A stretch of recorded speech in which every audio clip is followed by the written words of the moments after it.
This is Kevin Conroy, the voice of Batman. This is Will Friedle, the voice of the future Dark Knight, Batman Beyond. And you're listening to the DCAU Review, hosted by Cal and Liam. Streaming at DCAUreview.com and on your favorite podcast app. Welcome, everyone, to episode 355 of the DCAU Review, an episode which shall live in infamy, no doubt. I am Liam, and with me, as he always is Cal. Cal, as mentioned, it's the Puke Face special. It's a double feature, and unfortunately, it's a double feature of our true nemesis, our true North Star villain of the DCAU Review podcast journey, and that is, of course, 2 episodes of the Zeta Project.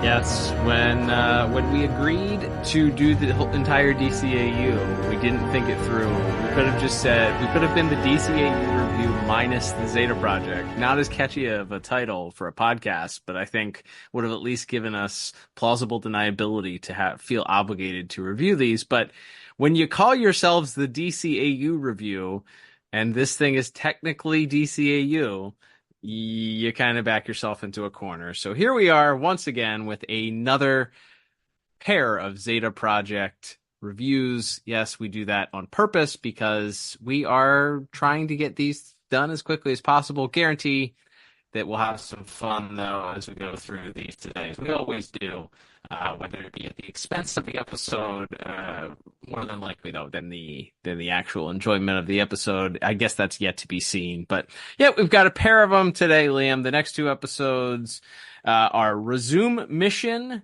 and Hunt in the Hub. So we'll be reviewing both of those today in record time. I'm talking old school DCAU review special here of 2 episodes in under 40 minutes. Let's go. Let's go for a sub 30 this week. What do you say, fellas? All right, let's get started here with our first episode, Resume Mission. We will get to the IMDb synopsis for this episode. Maybe the best part of this, of doing a double feature, is that we get to do 2 IMDb synopses. And of course, both IMDb synopses that I'll read this week are brought to us by the new and best way to support us here on the podcast. And I'll let Cal tell you a little bit about buymeacoffee.com. That's right. Head over to buymeacoffee.com/DCAU review if you'd like to support the podcast. If you want to help us get through some of these long nights of reviewing the Zeta Project, or heck, you know what? Maybe you like the Zeta Project and you want to encourage us. Say, hey, you know what? I'm actually a fan. Head over to buymeacoffee.com/DCAU review and let us know. Support the podcast. You can support us with a one-time support pledge, or you can actually become a monthly supporter of the podcast. We have several different tiers, 3 specific tiers to be a regular supporter of the podcast. All of them come with neat little perks along the way, crescendoing with our Super Friend tier, which gets you the opportunity to ask a question about each episode that we're reviewing. In this case, this week, you would have the opportunity to ask 2 questions since we're reviewing 2 episodes. And again, that's over at buymeacoffee.com/DCAU review. The best way to support the DCAU review podcast. Head over today and check it out and support us, won't you? Absolutely. And with that bit of self-promotion out of the way, we will get to the official IMDb synopsis for the first of our 2 episodes here to review, Resume Mission, which was written by Ralph Sohl and Liz Holzman. That's right, 2 people wrote this episode. Directed by Rob Davies, with music by Lolita Ritmanis and animation by the DR Movie Co. And that synopsis reads as such. A boy is taken hostage by IU-7, which needs parts to repair itself. Sentence notwithstanding, not a bad description. Agreed. And we can jump into a quick plot breakdown, since, again, we have 2 episodes to review. It won't be in depth, and also because it's the Zeta Project. As we start the episode, we get a previously on the Zeta Project, as we're reminded of the history of infiltration unit Z7, the bigger, badder, and better version of Zeta, who's much more evil and more, I guess, doesn't have a conscience like Zeta, so he's very much enjoys killing. Zeta and him had a couple of brief previous encounters. The last one ending with Zeta blowing him up with a magnet or something. Who can remember? I think that's in the Batman Beyond crossover episode. That's the only reason I would have vaguely remembered that happened. But anyway, they cut. So we see that they apparently just left the discarded carcass of this here Z7 unit just lying around the hospital. And we cut then to present day as our new episode starts, and we see that same hospital. And as we pan over through the city, we see that the remaining parts have made it to just some random auto body shop in whatever city this is. I don't think it's Gotham, but I don't know where it is. Yeah. So the owner of said body shop is talking with his young son, and he tells him, "Hey, here's a new box of junk. We just got a bunch of new cool technology that was just lying around in this hospital across the city. Why don't you take it home and tinker with it?" And that's exactly what the boy does. That's right. As he decides he's going to take it home, and as he plugs in one of the big Jason is the kid's name, and as he plugs in one of the computer chips into his computer, we find out that yes, Z7 is still kind of alive. As he reactivates and being able to see through the webcam. That's why you got to put tape over those webcams on your computers, guys. I'm telling you. He reactivates himself and immediately hacks into the NSA mainframe and orders himself a bunch of repair parts as he begins to slowly but surely rebuild himself, thanks to I guess this Jason is like another like tech whiz kid. So he has like a big computer set up and like a mechanical arm so that Z7 can rebuild himself from scratch.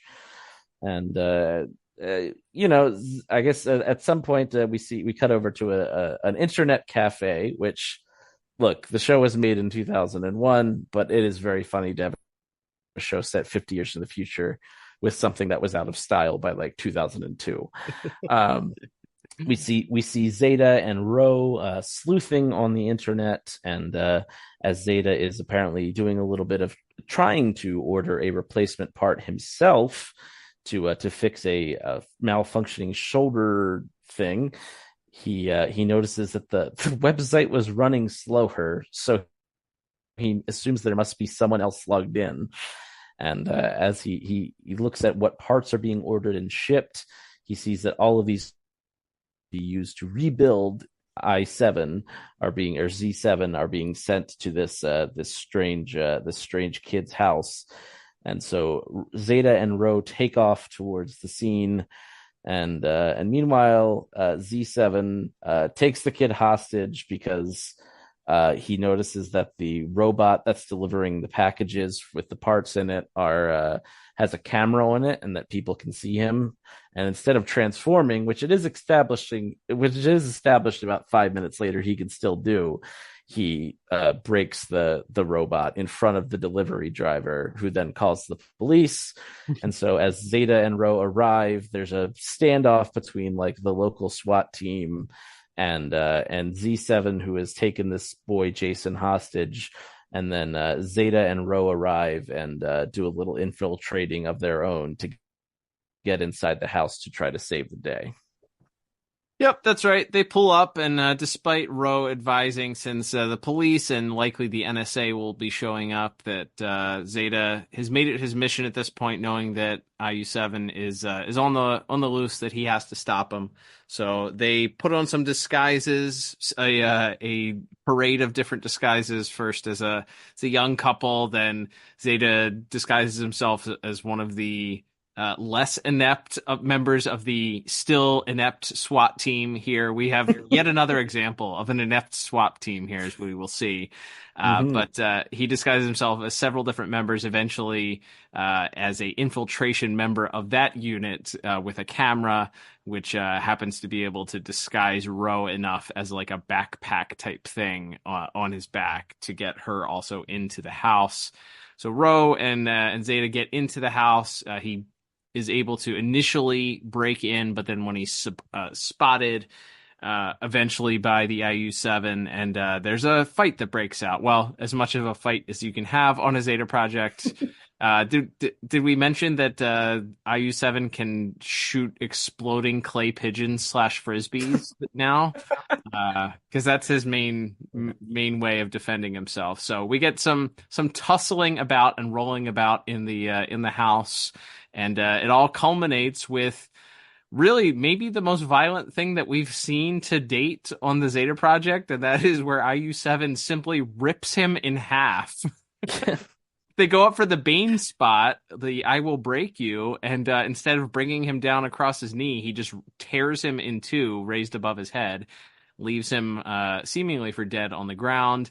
He picks up this young boy, Jason, fully, and takes him with him as he realizes in the midst of it, by the way, that the package with the plasma gun that was supposed to be delivered has actually been rerouted to Jason's dad's shop.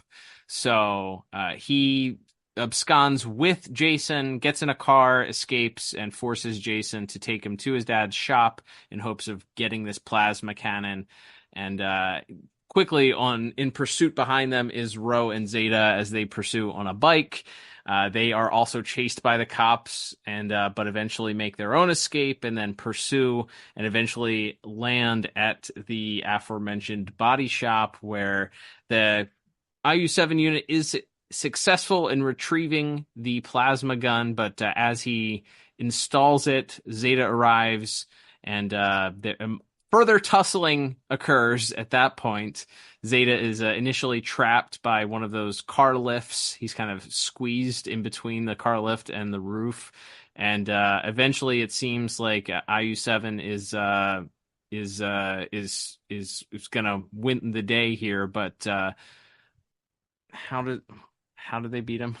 This is the NSA. So Jason remembers that initial chip is what activated IU-7, and that if Zeta can pull it out, that it'll just Phantom Menace style disable him immediately. There you go. That's right. I could not remember. I don't know how I couldn't remember, because it was the most disappointing part of this episode. But Zeta despite being pinned to the ceiling, Zeta uses his grappling extendo hand to shoot into and remove, kind of like pulling out a Nintendo cartridge while it's playing. Just completely shuts down. If you don't know what a Nintendo cartridge is you're that's okay. Google it. So they pull it out. He shuts down, and it seems that all is well. However, just as as Ro and Zeta begin to celebrate, it turns out the NSA arrives to collect this bot.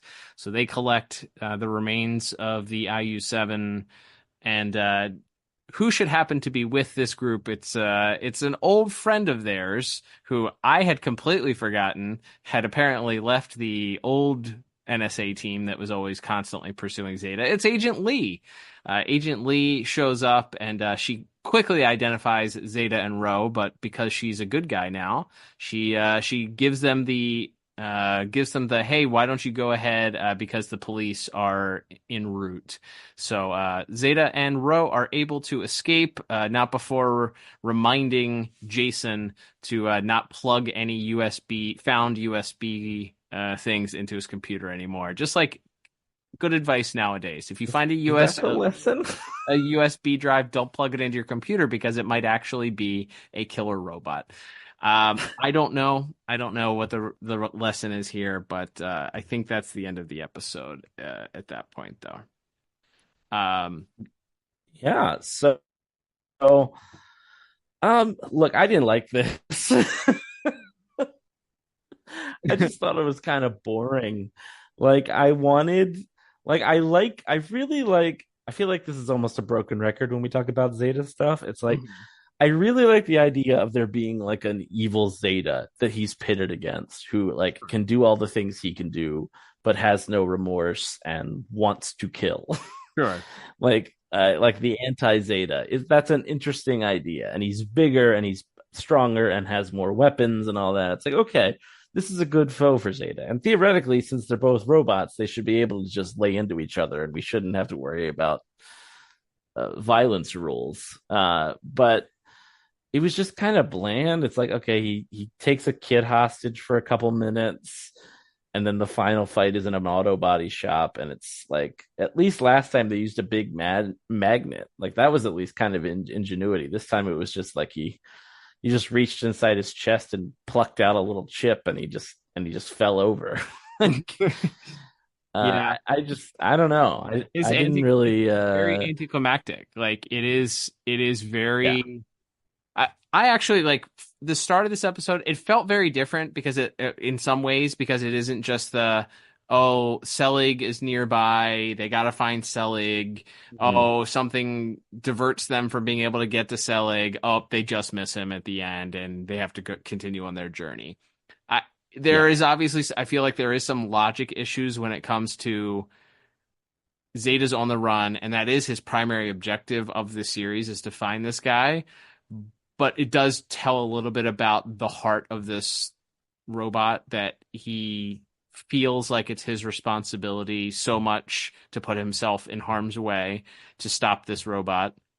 He does also, there's a part, I think it is in the final scene where IU7 shoots one of his exploding clay pigeons at Ro and the kid, and Zeta jumps in the way to protect them, to make sure that, gives up himself in a way to protect them. So the idea that he has this sacrificial obligation that he feels to protect the world from this IU7 is kind of interesting. There's an interesting bit there. Like it's a fellow synthoid, but he feels more connected to the humans and a debt and a obligation to protect them versus, allowing this synthoid to continue potentially hurting other people. So that's what makes him a good guy, obviously. So I do like that. And this episode does feel like it was at least a little bit different, but then we get to the point where you should, like you said, have a knockdown drag out fight between these characters, and it's a wet fart. It's just, and I understand that's more than likely, from everything that we know about this, again, sounds like a broken record, but standards and practices didn't want them closed fists and no shooting of guns and no weapons and no actual violence occurring on this show. So you get to the point where you should, in theory, just have two robots going hand to hand and beating the tar out of each other. And it's just kind of like them rolling around for a little bit until we get to the point where he splits them in two, which I was like, oh, maybe this episode is a little bit different. But then again, you have the big finale, and it's Zeta gets pinned to the roof and has to use an extendo grappling arm to pull a floppy disk out of a computer.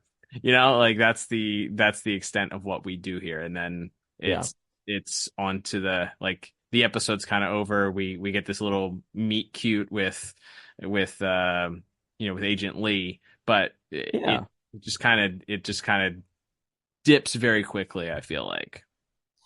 Yeah.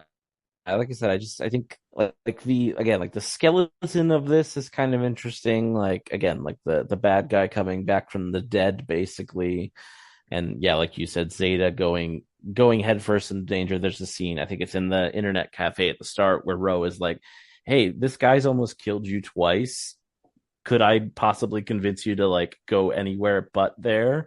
And he's like, no, I have to do this. Like, people are in danger. And it's so like, there is something interesting of the Spider-Man, like great power, great responsibility thing that Zeta feels as even as he's also still on the run himself, and does put himself kind of in the crosshairs again, where, if it weren't for the fact that it was Agent Lee and her team instead of the usual, Bennett and West and whoever, they might have had him dead to rights this time. So, he kind of risks it all. So that stuff is good. It's just, I just feel like it's kind of bland in the middle there, where it's just the robot rebuilding himself. And Yes, and as you alluded to, the SWAT team that almost opens fire on a convertible that IU7 is driving with Jason in the front seat until his civilian father is like, "Hi, my child is in this vehicle," and then the cops are like, "Oh, sorry." Like it's like, ugh.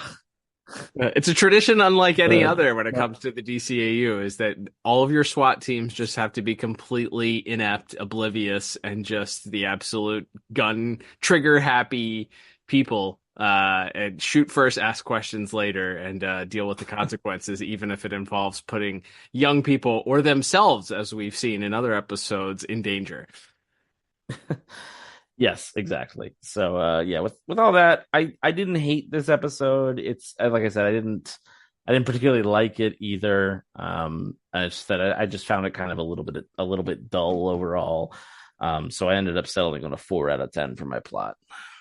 I was feeling pretty generous today, and so I think this might be a first. It's not disagreement alarm worthy, but I went with a 6 out of 10 because I think I'm giving a little more credence to that skeletal base that we have there.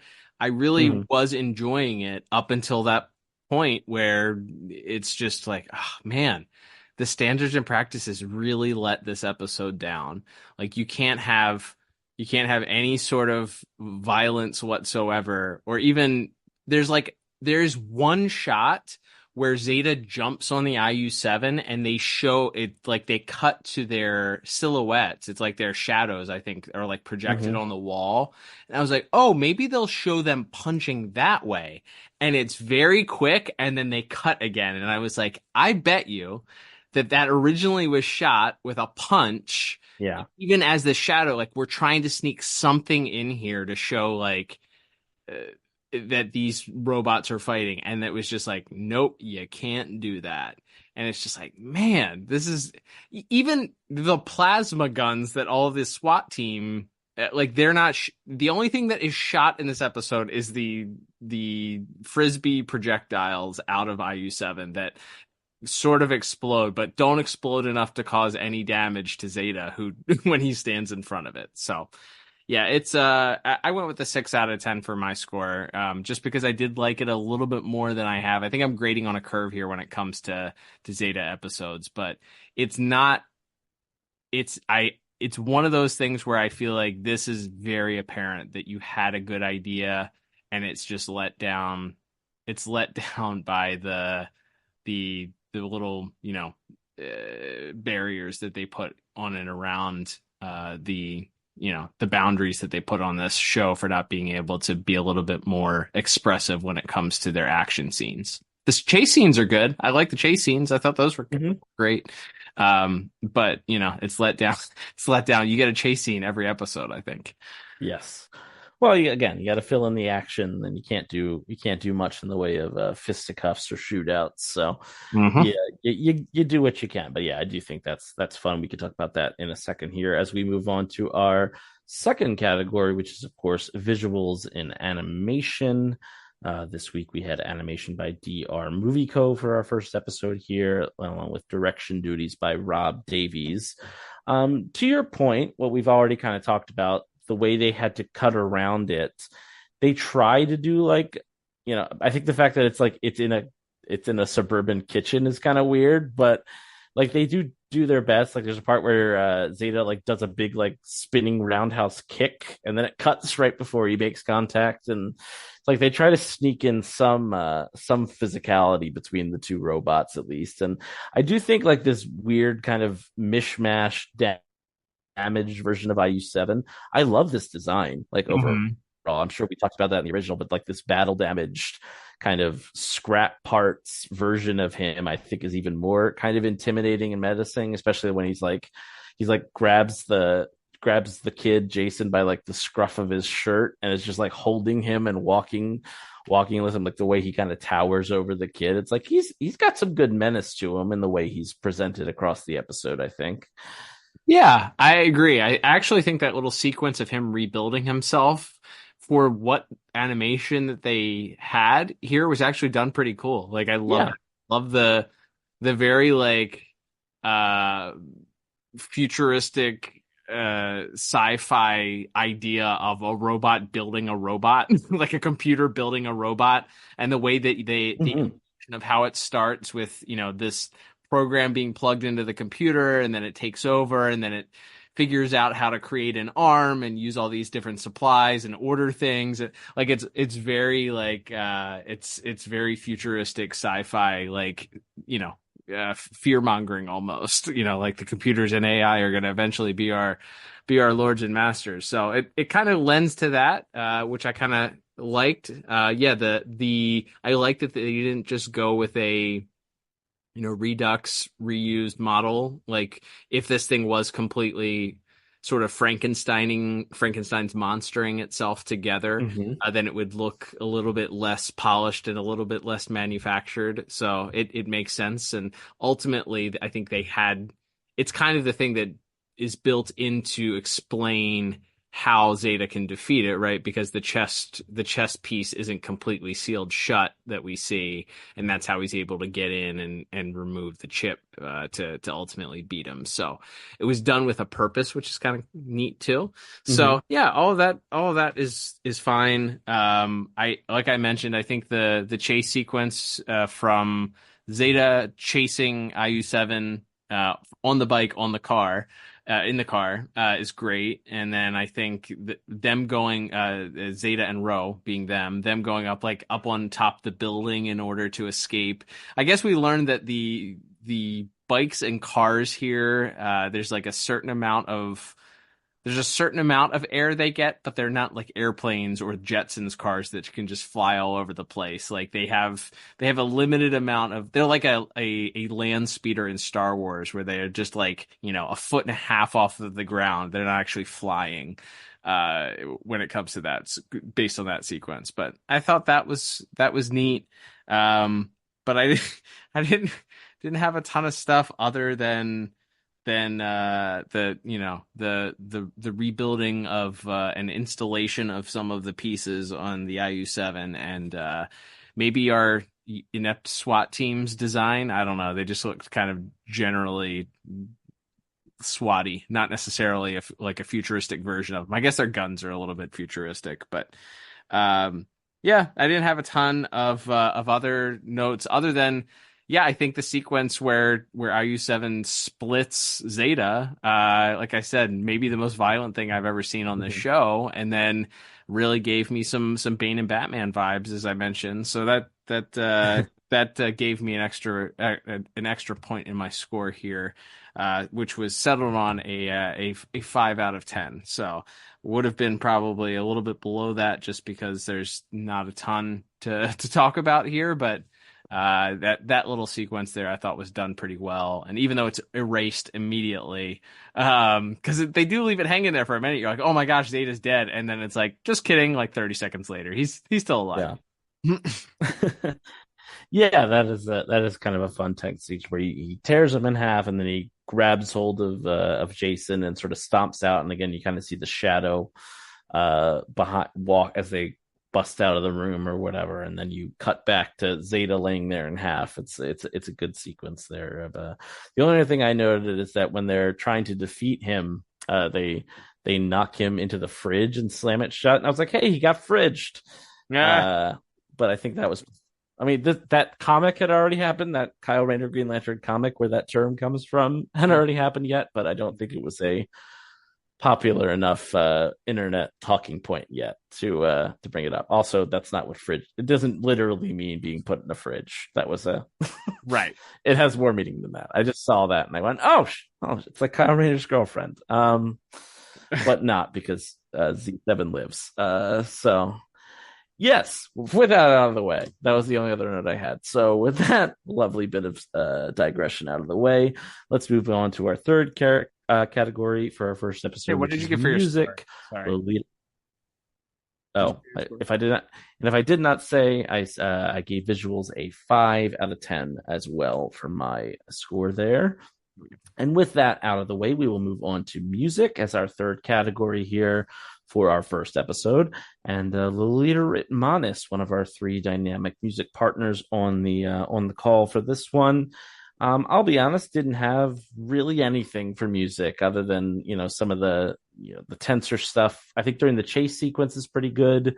And then a little bit maybe when they're scuffling towards the end there, but I didn't have a lot for music for this one. Yeah, same. I think there's a couple of beats where once we get the POV shots of IU7 doing like searching Mm. for Zeta, there's some interesting music that's kind of playing in the background that sounds very digitally and electronic. There's not a ton though for as far as this goes, as far as this episode goes. It's very mood setting music, which is fine. Chase sequence a little bit higher tempo, a little bit more frantic sounding, and then that ramps back up at the end with the final fight, if you want to call it a fight between our synthoids. But yeah, overall not a ton as far as music is concerned. I don't count that against the music either. It's doing its job. There's just not a lot that this show seems to rely on when it comes to music, so I went with a 5 out of 10. What about you? Yep, same exact thing. Just nothing wrong with it, but nothing really to write home about either. And with that out of the way, Cal, another two in a row, we tied on the 5 out of 10 scores for visuals and then music. And that'll bring us to our final category for this first episode, and that is, of course, voice acting. Yeah, that's right. So kicking things off, we have in a very small role, but very easily recognizable if you're listening for it, Kevin Michael Richardson is playing Jason's dad, and that is literally how he's credited. Jason's dad. Of course, tons of voices on across the DCAU, lots of stuff. Obviously, Robert Hawkins in Static Shock, maybe his most famous role in the DCAU, but tons of other smaller roles across the DCAU, and a well-known voice actor in his own right. Not a lot for him to do. I did like, as you mentioned when we were talking about the plot, though, him yelling at the SWAT team to not shoot his child that's in the car is unintentionally very funny. So yeah, not a ton for Kevin Michael Richardson to do today, but unsurprisingly, pulls off playing a dad well. It's a role he seems to thrive in. Absolutely, yes. He's got that deep booming voice that's made to play a stern but loving dad. Absolutely. All right, and then we moving on. We have Brandon Jackson, who plays Jason Foley for this episode. He also played the character of Blair in Shadows, so he's played two different young boys. There's another IU7 episode, right? That's the Beyond crossover, yeah, but ironically not the same kid. Like, very strange, right? And Mr. Jackson has a lot of credits to his name, starting in and around that 2001 era. So he was in 8 Mile, he was in Tropic Thunder. Looks like he's been in a bunch of stuff over the years. He's done some voice acting on BoJack Horseman as Corduroy Jackson. Is the character he played on that show. So yeah, lots of voice acting credits to his name, and I think he does a great job. Especially, looks like he was about he had to have been in his late teens when he was doing this. So one of his first voice acting roles on credit here. So yeah, not a bad performance, especially when you're talking about young voice actors. Sometimes it feels like it's a bit of a crapshoot whether or not you're going to get a decent or a poor performance out of them. And I think this one's decent enough for what was needed for this character. Yeah, absolutely. He does a solid job. It's, he's not annoying, which if we're going by boy genius tech whiz kids on this show in particular, is a big plus for Jason. That's right. Next up, we'll talk about, in a very, very small role, but obviously it's a very notable voice for a lot of reasons, as the delivery robot, and he may have been one of the SWAT team members as well. He doesn't get credited for it, but for the delivery bot, television's Dave Coulier, aka Full House, and that guy who Alanis Morissette wrote that song about. Yeah, he has a very like what in the wide world of sports is going on here that he gets cast in this very, very tiny role. I know he didn't have I don't think he had such a successful turn after Full House wrapped, as far as his live action acting went, but this seems like, why is this guy doing like 7 lines on this Saturday morning children's show? Can anybody tell me that? I don't know. It was a paycheck, I guess. Yeah, again, I always just assume must have been friends with somebody on the production to and just asked him to come in and do a few lines. But yeah, that is an exceptionally random name to see. That's definitely up there with some of the other random TV stars of the '90s we've seen pop in for a couple lines here and there. That's right. And then moving on here, we have S. Scott Bullock as the captain, and then we get into our main voice cast here in a very, very tiny cameo, blink and you miss it type appearance. We do have Lauren Tom once again playing Agent Lee.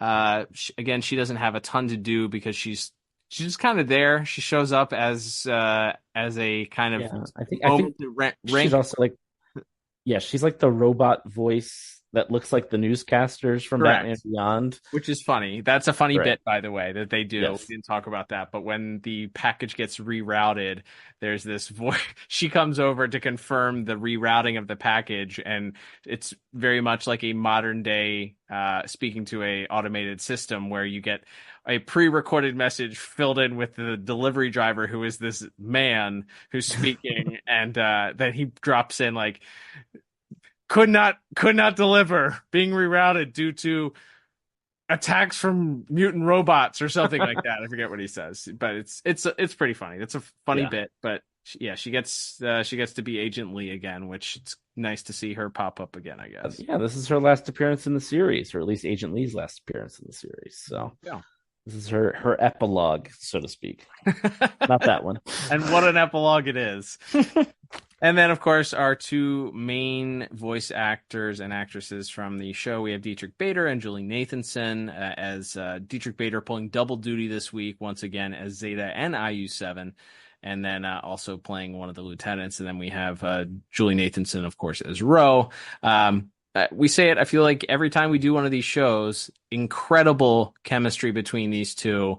Mm-hmm. Dietrich Bader, anytime he has to pull double duty, and this is at least the 3rd time, since this is the 3rd IU7 episode where he's had to go back and forth between this more innocent, like calmer, peaceful sounding Zeta, and then the over the top, evil, demonstrative, I'm gonna kill you robot sound. It's great performances by both of them. I can't fault either of them for the way that they sound for this. I think there's some good back and forth, some good pleading with Ro, as you mentioned, asking, can Zeta find another way to solve this issue than going and defeating the IU7, and then her kind of reacting once he gets ripped in two and all that. So there's some good emotion between the two of them. Also, she also gets pretty scared when they're riding that bike around. So some good stuff there from both of them.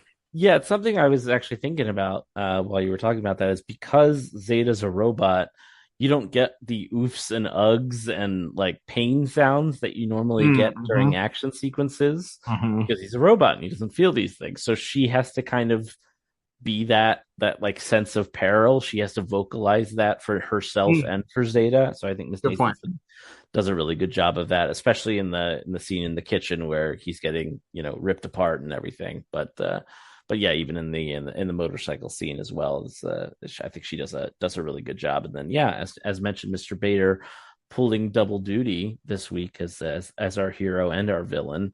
Yeah, I think maybe off the strength of our two leads alone, I just bumped it up a little bit above average for me, and I ended up settling on a 6 out of 10 for my voice acting score. Yeah, I went actually just a point higher. I thought that they had a lot of good stuff. And again, anytime I feel like somebody does double duty and does so really effectively, and also you're able to differentiate between the two characters in a very, very clear, viable way. I mean, it helps a little bit that the IU7 has like a little modulator on it that makes it sound a little more robotic and soulless, but still. I think there's a lot that's put into that via the acting chops there. So I just want to point higher with a 7 out of 10. Nice. All right, Cal. And that will get us to our final scores for this first of 2 episodes. And tallying everything up on my end, it looks like I have a perfect 50% score here, as I have a final score of 20 out of 40. Yeah, I'm just a couple points higher. I went 23 out of 40. We disagreed on a couple of those categories, and I was 2 up on you on plot. So, no reason to watch this episode ever again. Well, it is Agent Lee's epilogue and the final appearance of IU7, All right, who we already thought was destroyed previously, but he comes back and gets destroyed again. If you're watching the IU7 trilogy, if you really care about the IU7, this is the Return of the Jedi of the IU7 trilogy. So, all right, action item number 1 is this must watch. It gets 1 thumb up, as is. It is important to this series. Yes, it is important to this particular project series. I give 1 thumb up. All right, agreed. DC High Volume, Batman. The Dark Knight's definitive DC Comics stories. Adapted directly for audio for the very first time. Fear. I have to make them afraid. He's got a motorcycle. Get after him or I'll have you shot. You mean blow up the building? From this moment on, none of you are safe. New episodes every Wednesday, wherever you get your podcasts. And with that, Cal, we will move right along to episode 2, which, as you mentioned, is titled Hunt in the Hub. This episode was written by Paul Diamond, not the singer or the professional wrestler, and also by Robert Goodman, directed by TJ House. Music, once again, by Lolita Ritmanis, and animation by, and I'm probably going to butcher this, Soon Min Image Pictures. I think we've reviewed one of theirs before, so we'll get to visuals in a moment here. Wired Part 1 was the other one that we did that was them. Word. So that, I believe that was technically, because of the weird way this show was structured, where they held back the season 1 finale to be the season 2 premiere. I believe that's the second episode of the second season that they did already. And here they are back as we talk about this episode. But first, here is the official IMDb synopsis for this episode. And as mentioned, once again, brought to you by buymeacoffee.com/DCAU review. And that synopsis reads as such. An associate of Dr. Selig's forces Zeta and Ro to steal parts for him. That's pretty much the episode. Let's go home. Let's give it a score and call it a day, shall we? Yeah. It's pretty much the extent of it. I mean, it is, yeah, I mean, basically, I mean, again, for the sake of brevity, it's Zeta and Ro arrive at this tech wonder city called the Hub, where they are looking to meet up with this doctor who is apparently an associate of Dr. Selig's. And as soon as they arrive, they find him immediately, this Dr. Thomas Boyle, and Zeta goes up to shake his hand, and immediately the doctor puts some sort of device onto his hand that Zeta cannot remove, and he alerts them that he has disabled their Zeta's magic credit card that allows him to just buy and do whatever he wants with it's the in-universe reason why Zeta and Ro can get around the entire world with no money, theoretically, because Zeta was built with this magic credit card chip that apparently the government can't just turn off. Sure, of course not. Even though it has to be done physically with the jammer. Right. So with his money disabled, Dr. Boyle tells Zeta to test it out on this little fortune teller machine, one of those. And as it activates, apparently it is a crime to swipe a credit card that has no money on it in this hub techno city. And that immediately alerts the local authorities who spend the whole episode chasing Zeta around. And we find out that this was all a plot by Dr. Boyle because he wants to steal various parts to make his own rocket, because space travel has been privatized, I guess. Imagine that if like we were at the mercy of just a bunch of tech bro billionaires to explore space for the rest of time. Wouldn't that be terrible? Anywho, he wants to go to space, but he can't raise the funds himself. So he wants Zeta and Ro to steal various parts so that he can build his rocket and head off into space himself. At first, claiming it's only for science, but it's actually for money, as we find out. What a twist that we find out later in the episode. So we get a series of capers, which we can talk more about in visuals probably. But Zeta steals a thing and Ro helps them, and they have to run away. And then they steal a second thing and Ro helps them, and then they have to run away. And Zeta almost gets melted by the exhaust of one of the rockets that's firing off, because he has to go inside one of the launch tubes to get this part. So they're frustrated, and the doctor keeps taunting them by pointing out that unless he disables their chip, they can't buy tickets to get out of town. I mean, they could steal a car like they did in the previous episode, but I guess long term they still need the magic credit card to work. So, and then if that's not enough, Nuns and Dynamite galore. Agent West and Agent Rush, who is apparently a character we've met before, but I did not remember. No clue. Arrive. This is sort of Agent Lee's replacement, I guess.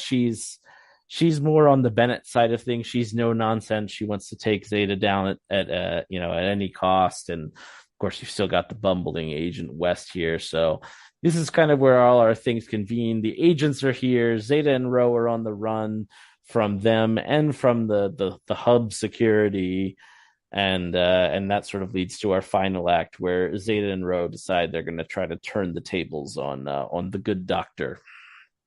Yep, through some chicanery, they decide that because he's been pulling the strings this entire time, as they're able to implicate that they're being blackmailed, then maybe they can get the NSA off their tails. So what they do is that on their next little mission that they're sent on, Zeta disguises himself as the doctor and intentionally, apparently this is some sort of what do they call it?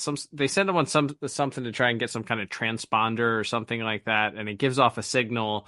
And when they steal it, they activate the signal, so they're found easily. And when the security shows up and the NSA show up, it's Zeta is disguised as the doctor. So now they are after Ro and the doctor and Zeta, and Zeta and Ro are able to escape from the NSA and essentially lead them directly to the doctor. The NSA now believes, based on the dialogue that Ro clumsily gave, that they are working with the doctor at that point, so they try to arrest the doctor. The doctor realizes at that point that Ro and Zeta set him up after initially escaping from the NSA. However, Zeta and Ro plant the transponder on him. They escape. That leads the NSA directly to the doctor, where they're able to take him down. And then at that point, Zeta and Ro hop on one of the rockets and are able to escape. Despite the fact that Agent West and Agent Rush are on the same flight, they get ushered back to coach, as government employees are forced to ride in coach, while people with unlimited creds get to ride in first class. So they're separate and safe away from all of the peasants and government agents, I guess, at that point. So that's the end of our episode. Social commentary to end the episode. Except the heroes are like the rich snobs. Yes. What are we doing? Yes. Very relatable. Like, thank God for classism. That's right. Boy, this episode sucks. It's boring. It feels like a PlayStation 1 game where you would be like, you'd rent it from Blockbuster. Here's what I equivalent to. When we were children, we rented the Chicken Run PlayStation game, and it Oh was my the gosh. absolute worst video game experience you could Awful. possibly ever want. It was bad. It was difficult to play. It was not fun. It was repeating the same dialogue over and over again. It was one of the worst video games ever made. I don't know how it's not on any of those lists. Maybe it is, and I just haven't ever seen it. But that's it's essentially 20 minutes of that. You know, our heroes are forced to be villains because they're being blackmailed, and our hero, for whatever reason, despite the fact that he's a supercomputer that has connections to the internet and could figure out any other way to escape, determines that because this little thing is placed on him, this restraining bolt or whatever they call it, is hampering his ability to spend money, and it's, quote, bonded at the molecular level, that must mean that he has to go against his programming and be evil for 20 minutes to do these random things that we don't even know or completely understand what, like, it's go get this piece of a computer. Okay, now go get this wire. Okay, now go get this transport. How's the man going to build a rocket with this technology? He's just piecing it. They're just going to live there forever, and they're slowly go get me a trash bag. Like, what are we doing? Like, what's boring? It's not fun. It's goofy, and there's no lesson to be learned for the episode, and there's very little action. It's just constantly, it's a very Scooby-Doo episode of running away from, you know, the authorities or the bad guy. They're just scrambling the entire time to stay out of the eyesight of the bad guys. So this is a bad episode. I can't disagree, but I will say I think there are some decent jokes in the episode that Sure, there's some good dialogue. Chuckled at, which like there's a bit where when the genie thing, the holographic fortune telling genie, when he swipes his card to see if it's working, and it just goes, "Sorry, you have been deemed vagrant, which is illegal here." And then the cops just start chasing them for not having money. I was like, "You have been deemed vagrant" is very funny. There's a line where Zeta and Rogue dress up in different disguises. Rose dressed like a flight attendant, which for some reason they make you dress like I don't know, like Willy Wonka, a train conductor that works. Yeah, that works for Willy Wonka. Like either that or like a Whataburger, and she's like, this or like a Whataburger employee or something. Like, it's bad. Yes. Yeah, at first, because they run through a burger joint earlier. That's, I think, a robot is working out. I was like, is this what the humans at that burger joint wear? No, it's apparently a flight attendant's outfit. And as Rose wearing it, she's like, "This is the most embarrassing thing that's ever happened to me." And Zeta's like, "What about that time your pants split in front of the boy you like?" And she tells him to delete his memory. At which point you see him like look up into the sky, and you hear like a beeping going on, that he's actually deleting that memory from his head, which I think is a good gag. And then I think there's some funny Asian West stuff. So like, this is like objectively not a good episode, but I did enjoy it more than a lot of these Zeta episodes, just because I thought the dialogue was above average as far as some of the quips and gags they dropped in there. So I don't know. These are hard to rate. I liked it a little bit more than the last episode, so I gave it a 5 out of 10. All right, no disagreement alarm at least. I went a 3 out of 10. I did not like this episode as much. And for a children's, I guess if this was a children's show for like 6 and under, maybe that would be acceptable. But this is supposed to be like 8 to 12 or something like this, and your plot is they're just constantly running around. It doesn't even feel the tension isn't even there. Like, these are like rent-a-cops that are policing this fake Disney World or whatever it is with rockets, like fake Epcot Center or whatever it's supposed to be. Like, it's not not fun. It's not funny. It's not entertaining. It's very boring, and that's a cardinal sin in a child's cartoon, I feel like. That's fair. Yeah, I think the closest thing like a tense sequence is where they're chasing Zeta over the bridge, and through his ineptness, Agent West damages the support beams of the bridge, and Zeta's like holding the whole thing up while it's shaking back and forth, and all the civilians are trying to run off of it. That's probably the tensest thing resembling an action sequence, but it's also the classic thing where the agents all have these weird like brass knuckle laser guns, which I don't know if we've ever actually seen them fire, but they're just like constantly pointing them and never firing them. Mm-hmm. So they're just kind of ineptly jogging behind Zeta and Ro the whole episode.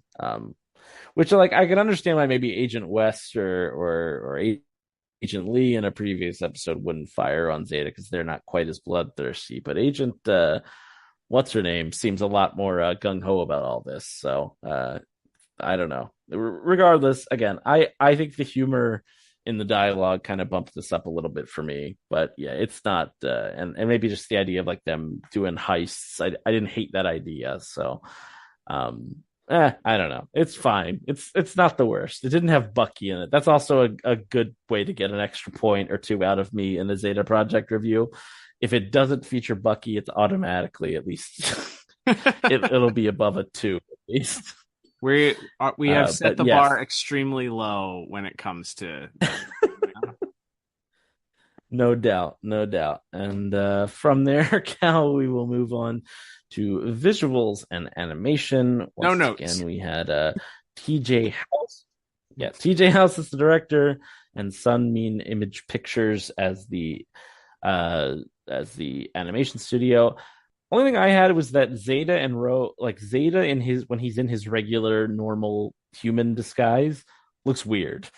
Like his forehead's too big or something, and I think Ro's eyes are too far apart. So like everybody's a tiny bit off model, but it's otherwise inoffensive because again they're not doing a lot, so you didn't really have to animate that much. I'm sure it's still very painstaking job. I don't mean to belittle the animators or the director, but it's just people running for the most of the episode.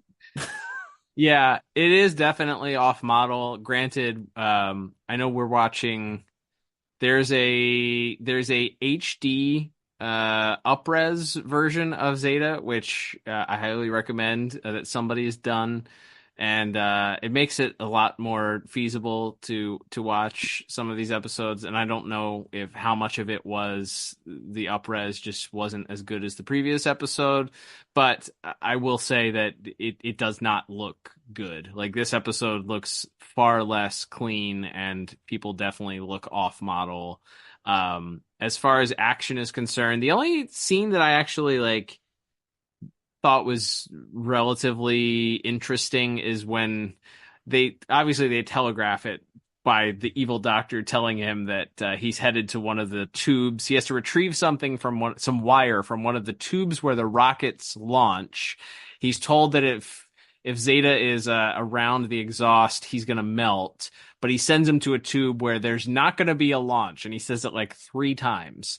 And then, of course, there's a rocket launching out of that tube. So that I thought was interesting. I like the way that, Zeta's he has scissor fingers, we learned in this episode, by the way. First time we've learned that he's Zeta scissor fingers.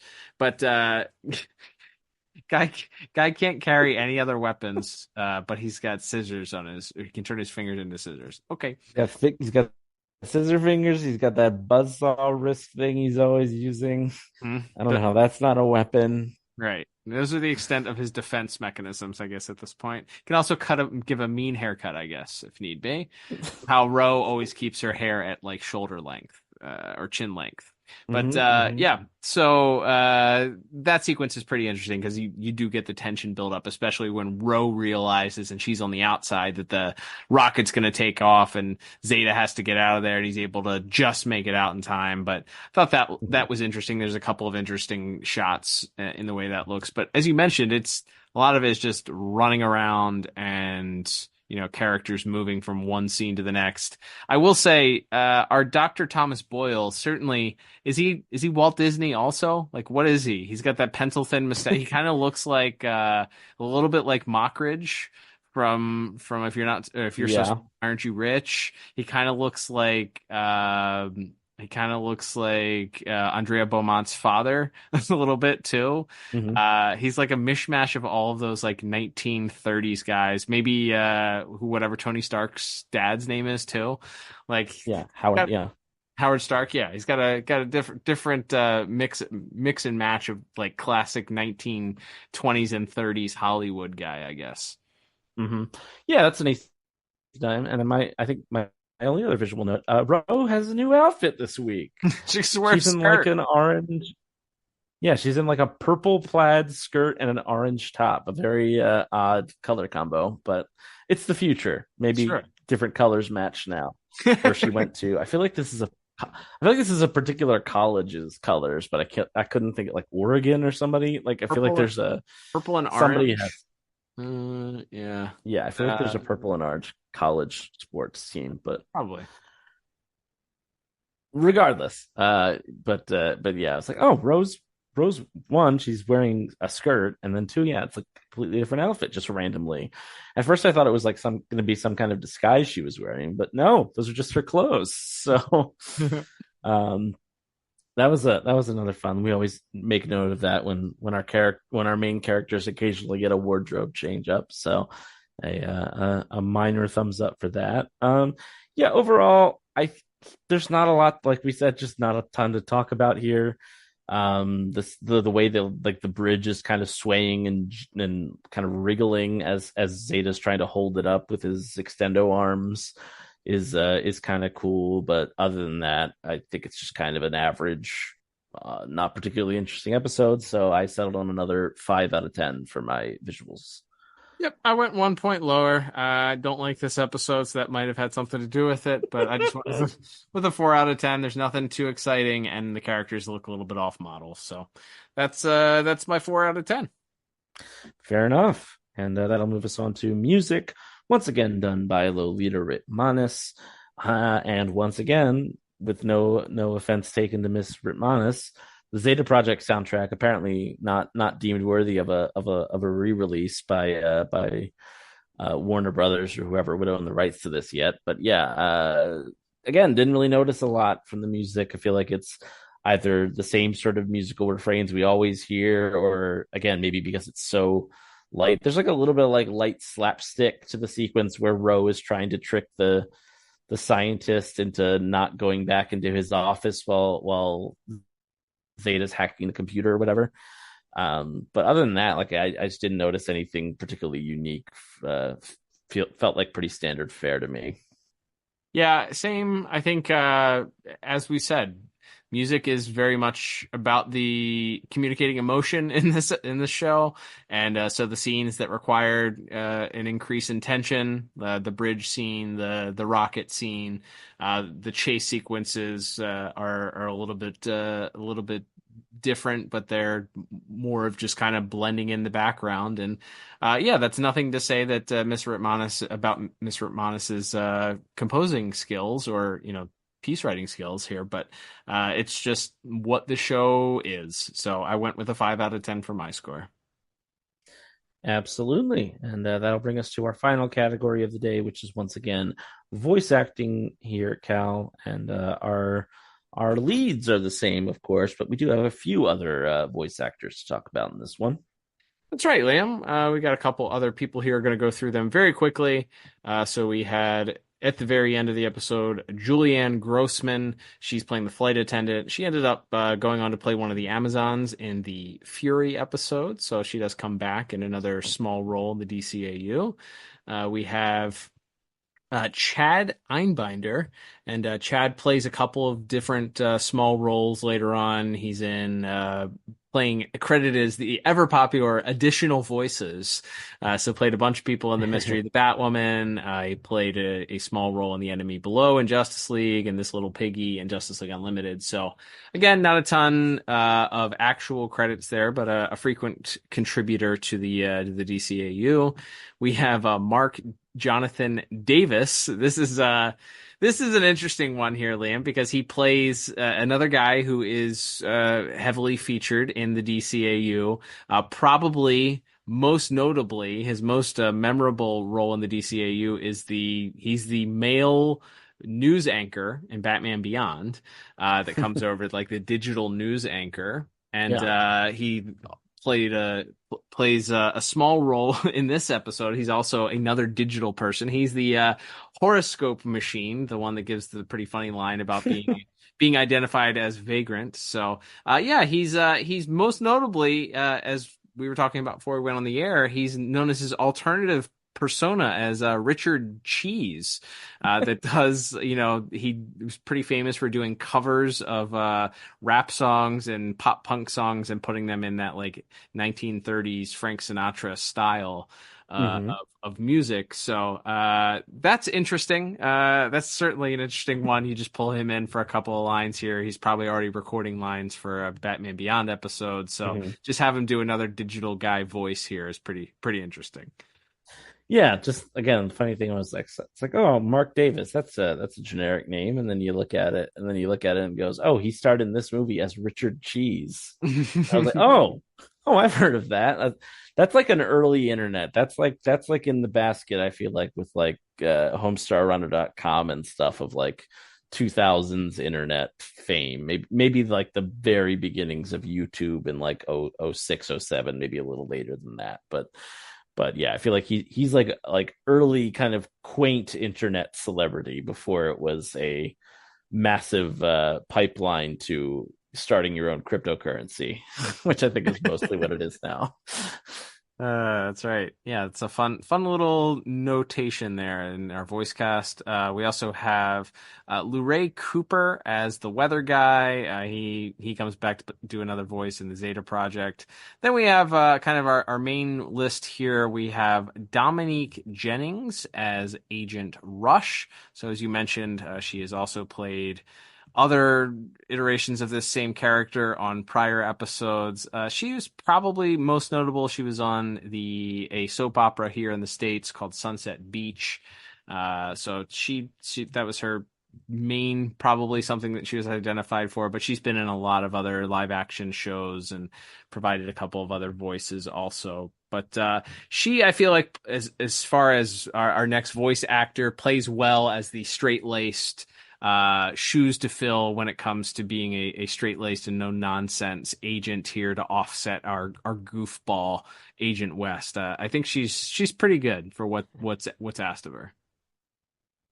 Yeah, she gets to really play like the serious badass for a couple of minutes here. She's very much, like I said, seems to be cut within the same cloth. So maybe, I don't know if Kurtwood Smith was less available or maybe they just wanted to use this character instead for whatever reason. But yeah, I thought she does a good job as the no nonsense serious ones. Like she marches into the security office and is like, yeah, I'm with the NSA. I'm in charge of everything now. Shut up. Like she's very high strung and she has no time for Agent West's antics. So yeah, she does a good job of just being kind of the no nonsense serious one of this little agent duo. That's right. And so before we get to the rest of our cast, we'll mention, of course, Mr. Michael Rosenbaum once again playing Agent West. He's got some really funny lines in this episode that made me chuckle, specifically when they're on the bridge.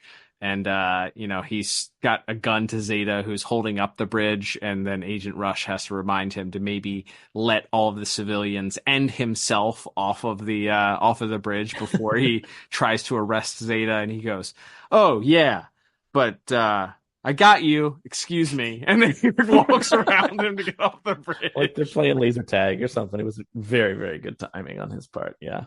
And then later when his gun gets smashed by the oncoming train and he says, do you think that they're going to make me pay for that? Like that's some good comedy and good punctuation there for him. Unsurprisingly, the very little bit that he does get is pretty funny. And he also talks about his sweaty hands. Sweaty hands and his peanut allergy. We find out about at the very end when he's forced to sit in when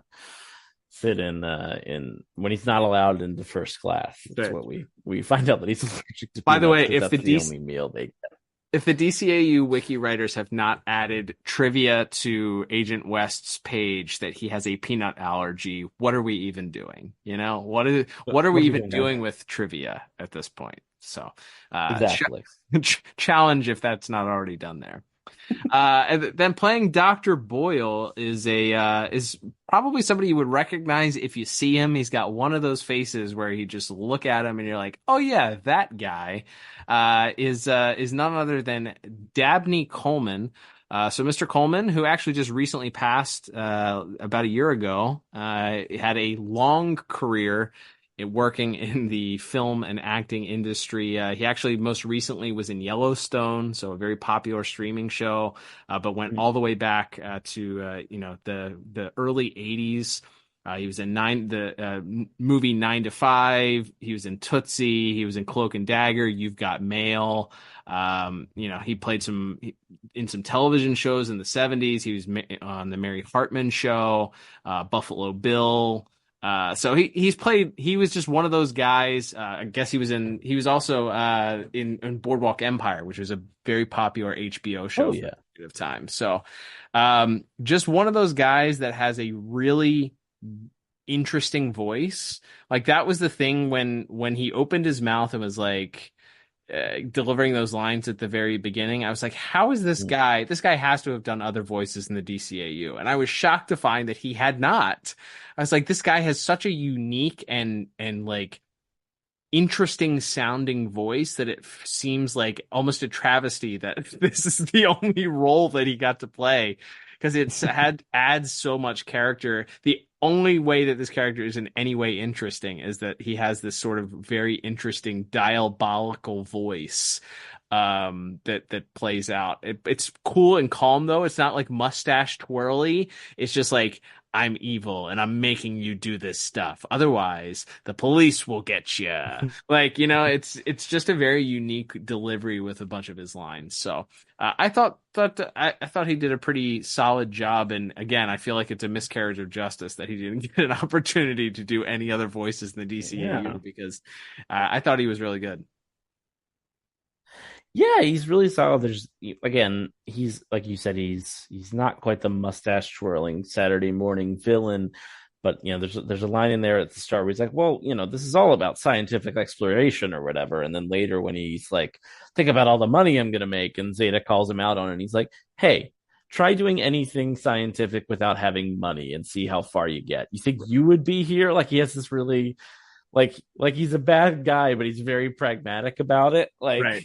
Where he's like, hey, you only exist because of the marriage of scientific invention and capital. So don't go judging me. Like he has this very like kind of it may be a little pessimistic or a little bit greedy, but it's like that's a reasonable worldview and I think he brings a little gravitas, as you would say, to our villain in what is otherwise a very heightened and hijinksy episode. That's right. And then just our lead roles to wrap things up here. So we, of course, have, once again, Julie Nathanson as Ro and Dietrich Bader as Zeta.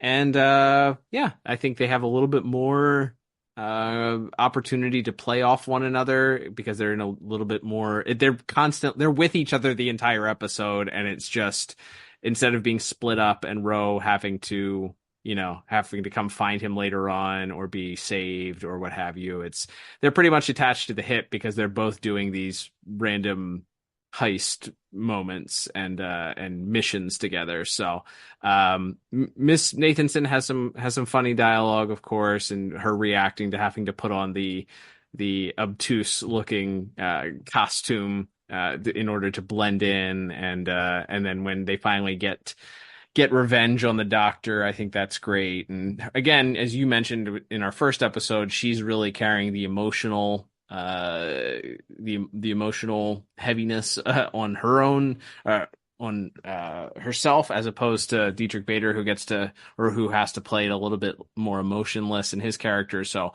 she's, getting upset and scared when he's in the tube and the rocket's launching, and she's getting frustrated when they realize that they don't have any money anymore. The money's cut off, and then gets to be a little bit more celebratory at the end when they get to hang out in first class and the NSA agents have to go to coach. So some good stuff there. And then, of course, I feel like Dietrich Bader is Dietrich Bader. He's great in the role, and what's asked of him is fine. There's not a whole bunch that he has to do, because it's a lot of exposition and then just on to the next mission that they have to go steal.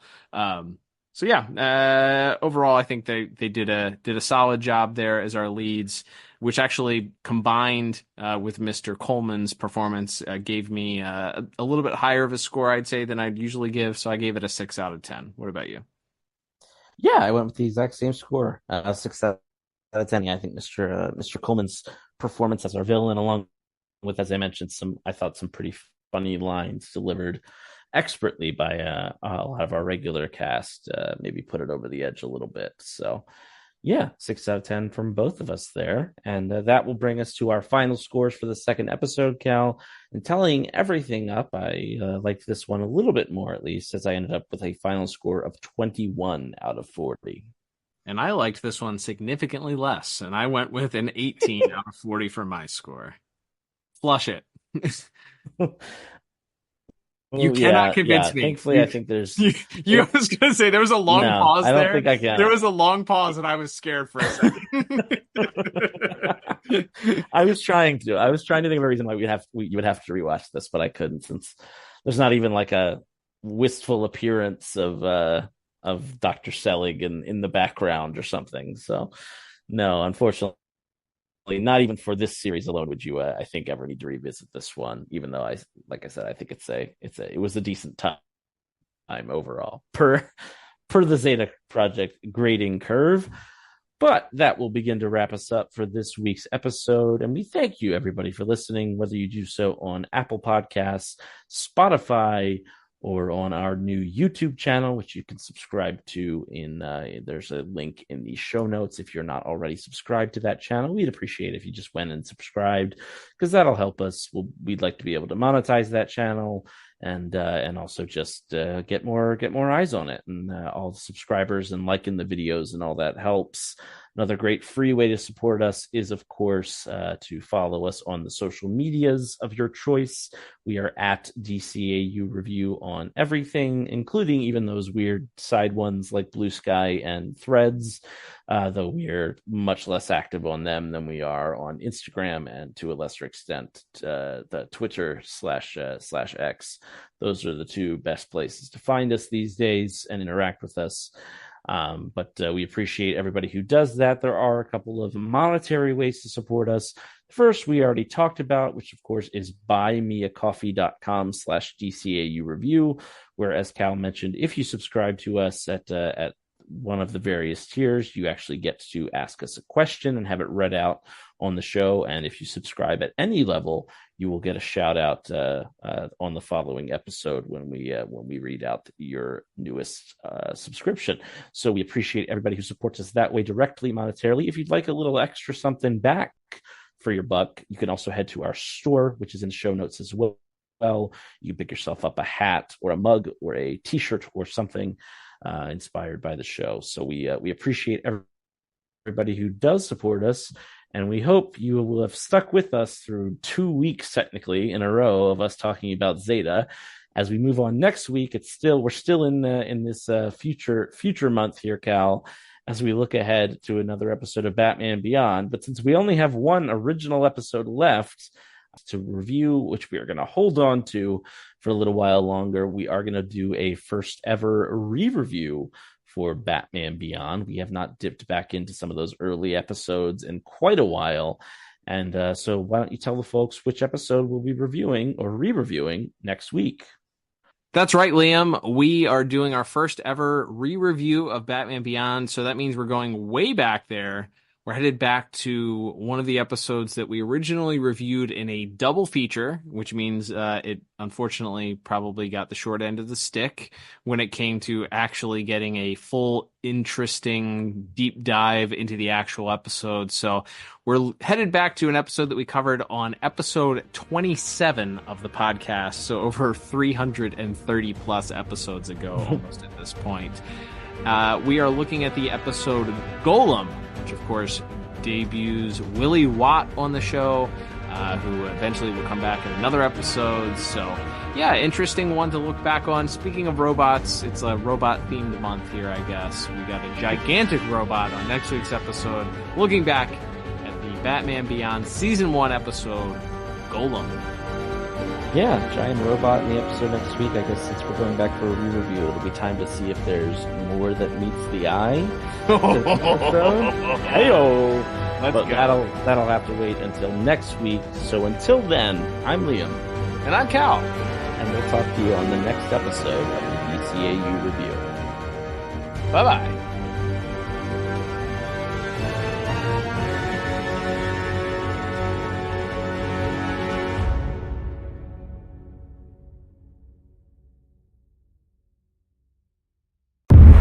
DC High Volume, Batman.